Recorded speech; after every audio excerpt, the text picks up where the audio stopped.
சொர்க்கம்னா என்ன? கவலையே இல்லாத வாழ்க்கை. ஆனா என்ன பண்றோம்? இங்கெல்லாம் கவலையா இருந்துட்டு, இங்கெல்லாம் வாழும் போதெல்லாம் கவலையா இருந்துட்டு கண்ணுக்கே தெரியாத ஒரு சொர்க்கத்துக்காக காத்துக்கிட்டு இருக்கோம். சொர்க்கம் என்ன? சந்தோஷமா இருக்கிறது தான் சொர்க்கம் இல்லையா? அந்த சந்தோஷம்ன்றது என்ன? நம்ம கையில இருக்கிறத நாம வச்சுட்டு இருந்து அதை நாம அனுபவிச்சோம்னாலே சந்தோஷம். சின்ன சின்ன விஷயங்கள், இதுதான் வாழ்க்கை. வாழ்க்கைக்கு முக்கியமானது 3 விஷயம்: நல்ல உணவு, போட்டுக்க துணி, இருக்கிற இடம், படுத்தா நல்ல தூக்கம்.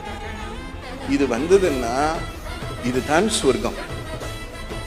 அந்த சொர்க்கத்துல கூட தூங்க முடியாது, ஏன்னா அங்க தூக்கம் எல்லாம் வராதங்க. இதுதான் சொர்க்கம். அதனால வாழ்க்கையே சந்தோஷமா ஆரம்பிக்கணும். ஒரு நாளை ஆரம்பிக்கும் பொழுது சந்தோஷமா ஆரம்பிக்கணும். அம்மா எனக்கு இதை கொடுத்துருக்கே, உனக்கு நன்றி அப்படின்னு சொல்லிட்டு